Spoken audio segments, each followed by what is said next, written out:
ونعوذ بالله من شرور أنفسنا ومن سيئات أعمالنا من يهد الله فلا مضل له ومن يضلله فلا هادي له أشهد أن لا إله إلا الله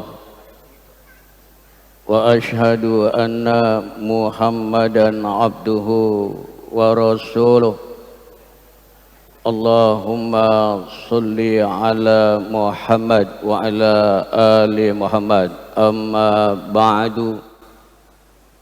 فقال الله تعالى في كتابه الكريم يا أيها الذين آمنوا اتقوا الله حق تقاته ولا تموتن إلا وأنتم مسلمون.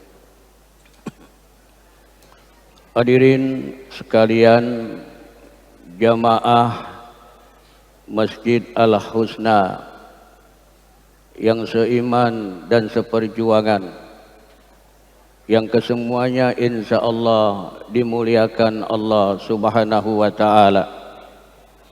Terlebih dahulu marilah kita panjatkan puji dan syukur kepada Allah yang telah memberikan kepada kita nikmat yang luar biasa, sehingga pada kesempatan hari ini kita diizinkan oleh Allah Subhanahu wa Ta'ala sama-sama hadir, dan kita alhamdulillah sudah melaksanakan sholat maghrib berjamaah. Dan insya Allah kita kelak akan melaksanakan sholat isya berjamaah. Dan insya Allah kelak kita akan mendengarkan tausiah yang insya Allah akan disampaikan oleh guru kita, guru yang sama-sama kita cintai, guru yang sama-sama kita teladani, yaitu Ustadz Adi Hidayat MALC, dan insya Allah beliau akan hadir di tengah-tengah kita. Salawat serta salam tak lupa kita haturkan kepada Nabi kita, Nabi Muhammad sallallahu alaihi wasallam, dan para keluarganya, sahabatnya, dan kepada seluruh pengikut setianya hingga akhir zaman nanti. Hadirin sekalian, tadi apa yang disampaikan bahwasanya insya Allah nanti Ustadz kita, Ustadz Adi Hidayat akan menyampaikan ba'da isya. Dan pada kesempatan kali ini saya ingin melanjutkan pengajian rutin, karena pada hari Rabu malam Kamis di Masjid Al-Husna ini ada pengajian rutin. Kitabnya adalah Minhajul Muslim, yang pada bab sekarang ini sudah masuk kepada masalah waris. Bapak dan Ibu hadirin sekalian, insya Allah kita yang hadir di sini akan mengalami yang namanya pembagian waris. Apakah kita yang mendapat waris atau kita yang mewariskan harta kita kepada anak dan keturunan kita? Cuma yang menjadi persoalan berdasarkan pengamatan yang saya alami di lapangan itu, betapa banyaknya umat Islam sekarang ini yang sangat terbatas memiliki ilmu waris, Pak. Sangat terbatas memiliki ilmu waris, sehingga di dalam pembagian warisnya itu banyak melanggar aturan-aturan Allah. Hadirin sekalian,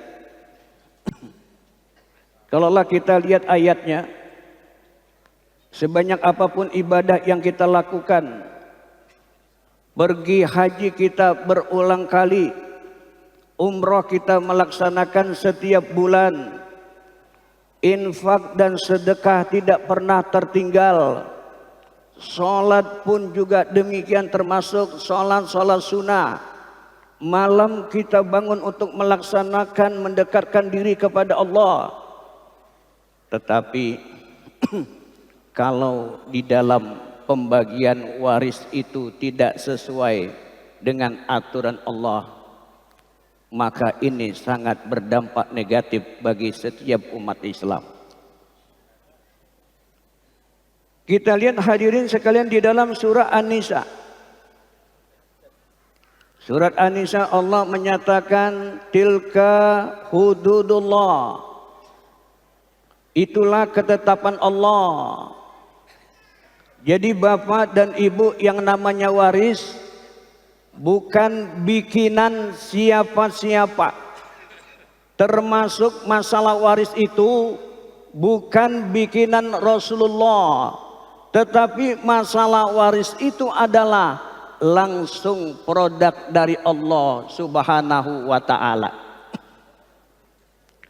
Ini yang perlu kita garis bawahi, bahwa pembagian waris itu merupakan produk dari Allah Subhanahu wa ta'ala. Apalah artinya kalau kita mengaku beriman kepada Allah, kita berteriak-teriak beriman kepada Allah, kita membaca Al-Quran, kita melaksanakan berbagai macam ibadah yang diperintahkan oleh Allah. Akan tetapi kalau kita tidak mau diatur oleh Allah Subhanahu wa ta'ala, apa artinya pengakuan kita? Betul apa enggak? Wa may yuti'illaha wa rasulah yudhilu jannatin tadri min tahtiyal anhar. Siapa orang yang taat kepada Allah dan Rasulnya dalam masalah waris, niscaya akan dimasukkan oleh Allah ke dalam surga yang mengalir di dalamnya sungai-sungai, Pak. Akan tetapi Allah juga mengingatkan kepada kita, wa may yasillaha wa rasulah. Siapa orang yang membangkang aturan Allah dan Rasulnya, wa yata'addada hududahu, dan dia melampaui batas atas aturan-aturan Allah, yudhilhu naron khalidan fiha, niscaya dia akan dimasukkan ke dalam neraka untuk selama-lamanya. Oleh karena itulah hadirin sekalian, yang namanya waris itu dia punya rukun, dan rukun ini menjadi dasar.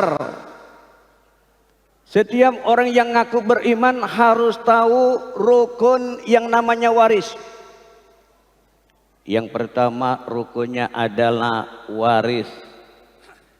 Waris yang pertama yaitu orang yang berhak mendapatkan waris. Ya, biar tahu siapa aja yang berhak mendapatkan waris. Ya, paling tidak ada 3 yang menjadi penyebabnya orang yang mendapatkan waris. Kalau di antara 3 ini ada yang tidak termasuk, mendingan diam aja deh. Ya, yang pertama waris itu akan jatuh akibat adanya nasab, yaitu garis keturunan. Dia berhak mendapatkan waris. Yang kedua dari jalur pernikahan. Yang ketiga dari jalur wala, yaitu membebaskan perbudakan. Jadi yang pertama adalah akibat nasab, garis keturunan. Yang kedua adalah pernikahan. Yang ketiga adalah wala. Maka dari 3 ini saya ingin bertanya kepada Bapak dan Ibu, kira-kira yang namanya anak angkat itu dapat apa enggak? Dapat apa enggak? Ya. Anak angkat itu enggak dapat. Kemudian saya tanya lagi, yang namanya mantu dapat apa enggak? Mantu. Ini kadang-kadang mantu udah kagak dapat, ngipas-ngipasin melulu. Ya kerja orang berantem. Ada apa enggak yang kayak gini nih? Ya walaupun ada juga paling nggak ngaku. Ya. Nah, ini persyaratannya. Yang pertama adalah waris. Waris itu dia dapat akibat yang pertama adanya nasab. Yang kedua adanya pernikahan. Yang ketiga adalah wala. Kemudian yang kedua, rukun yang kedua adalah muwaris. Siapa itu muwaris? Adalah orang yang meninggal. Orang yang meninggal, jadi orang itu telah diketahui secara pasti kalau dia itu meninggal. Muwaris.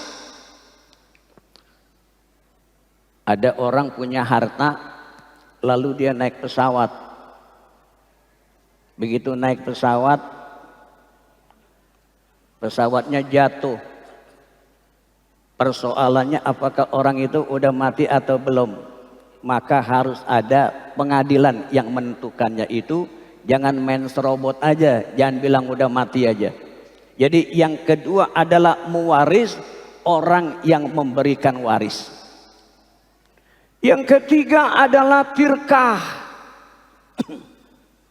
Bapak, Ibu, ya, karena kita ngaji, jadi kita harus paham pelan-pelan yang namanya tirkah. Tirkah ini adalah harta kekayaan yang mempunyai waris. Jadi hartanya dikumpulin dulu tuh. Berapa banyaknya. Dia punya rumah, dia punya mobil, dia punya villa, dia punya duit, dikumpulin dulu. Ya. Udah ketahuan dia punya harta, dikumpulin. Setelah kumpul itu apakah boleh dibagi sebagai waris? Belum. Jadi kalau ada di antara saudara-saudara yang mengaku beriman kepada Allah, harta orang tua kita itu dikumpulkan secara menyeluruh. Setelah dikumpulkan secara menyeluruh, lalu dibagikan waris kepada yang berhak. Kalau itu dilakukan, berarti kita telah melakukan kezoliman kepada orang tua kita. Kenapa demikian? Karena ayat itu menyatakan bahwa harta yang dimiliki oleh orang yang meninggal itu sebelum dibagi warisnya, yang namanya al-irs itu harus dikeluarkan dulu kalau orang itu punya utang. Dibayar dulu utangnya tuh. Kalau orang tua kita punya waris itu 1 M misalkan, utangnya 300 juta, dibayar dulu. Jadi tinggal 700 juta. Lalu nanti dari 700 juta itu dia punya wasiat. Ada wasiatnya, juga harus dikeluarkan. Wasiatnya sudah dikeluarkan, coba hitung bagaimana biaya penguburannya. Jadi 3 hal itu yang harus diperhatikan.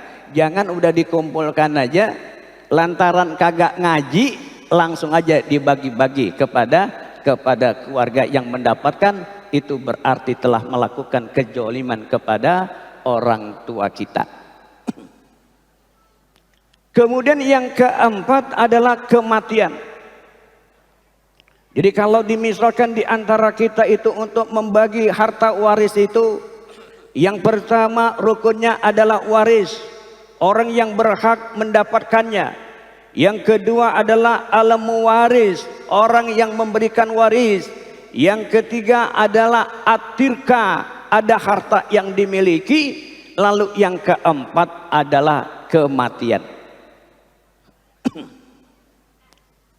Bapak, Ibu, hadirin sekalian, saya ulangi bahwa kesalahan kita umat Islam itu kebanyakan yang diberikan itu adalah di tirkahnya.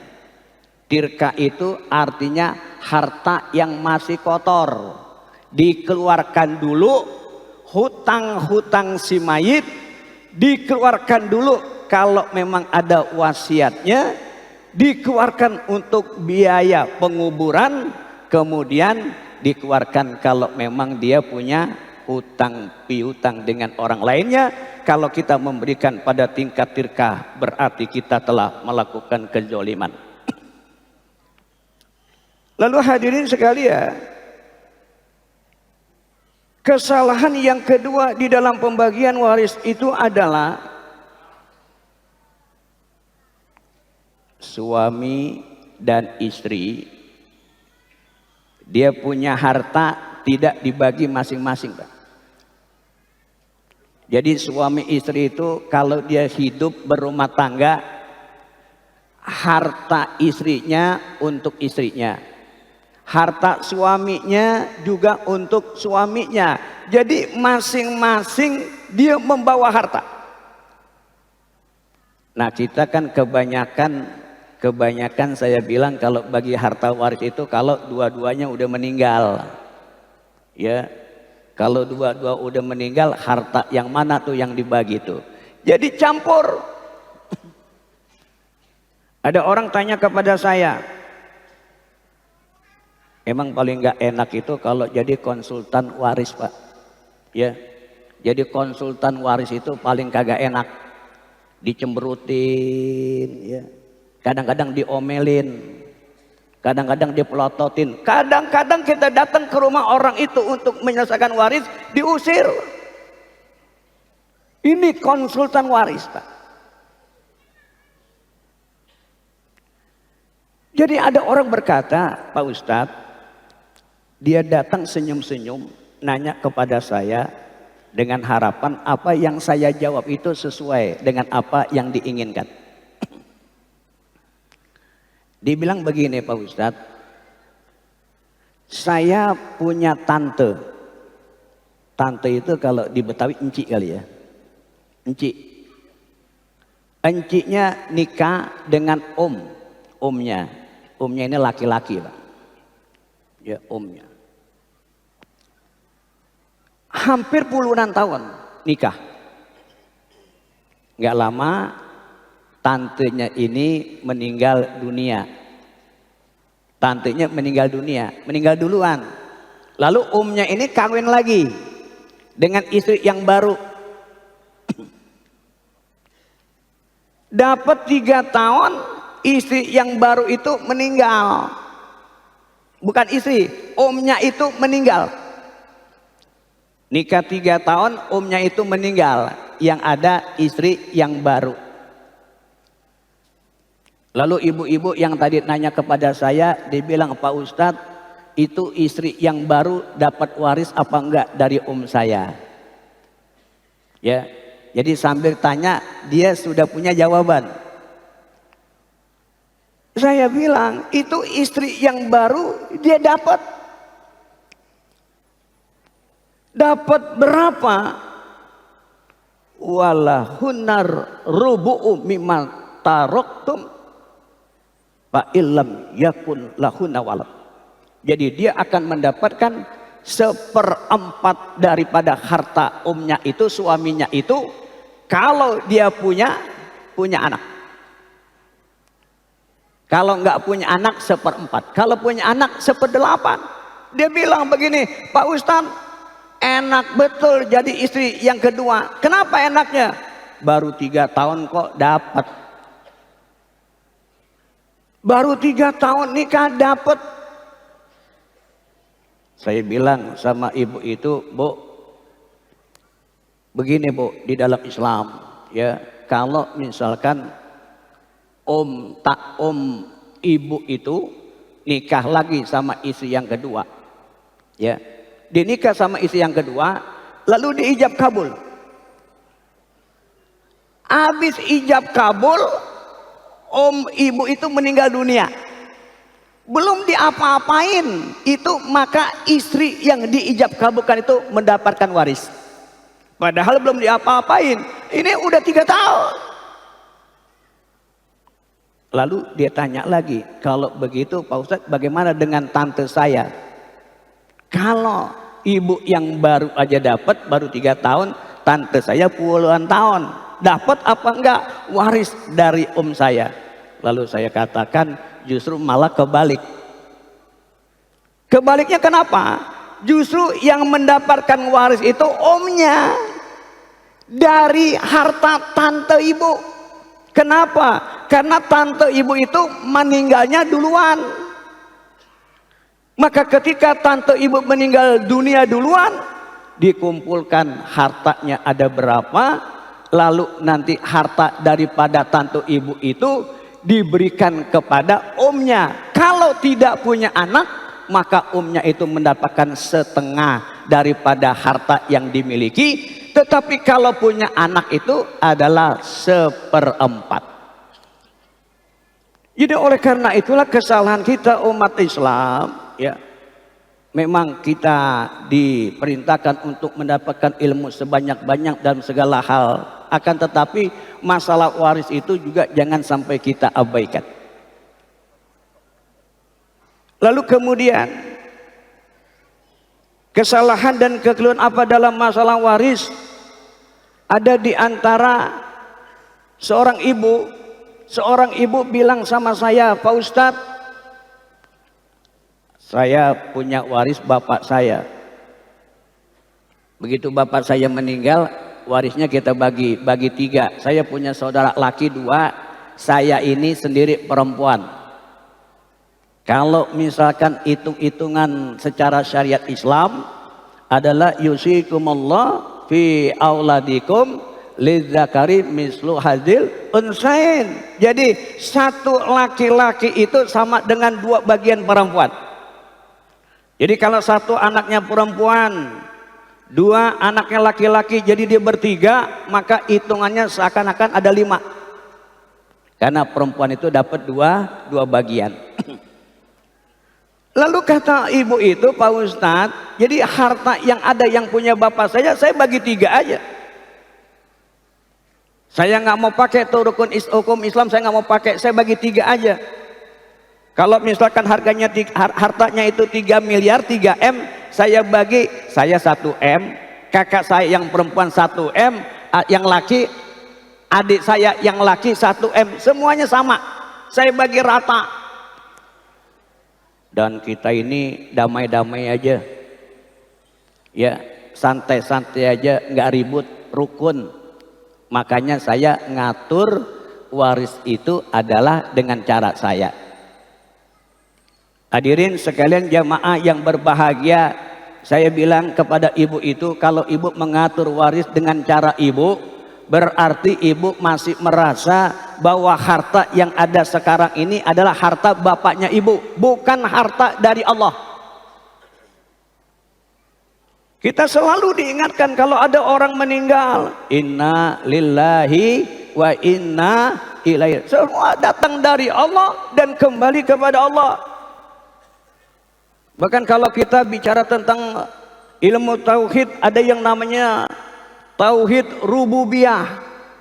Tauhid rububiyah itu mengajarkan kepada kita bahwa Allah yang menciptakan apa yang ada di alam dunia beserta isi-isinya, dan Allah yang ngatur.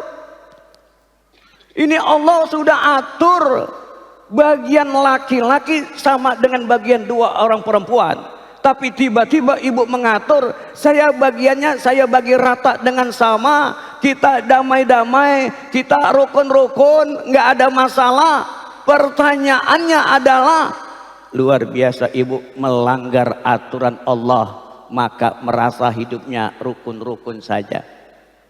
Apa mungkin orang akan mendapatkan, bagi seorang muslim itu akan berbahagia kalau dia melanggar aturan Allah dengan sengaja, bahkan merasa aturannya lebih baik daripada aturan Allah.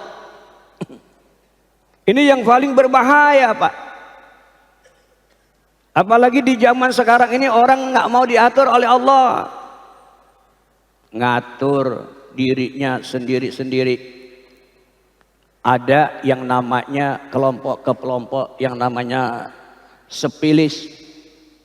Tahu Bapak yang namanya sepilis?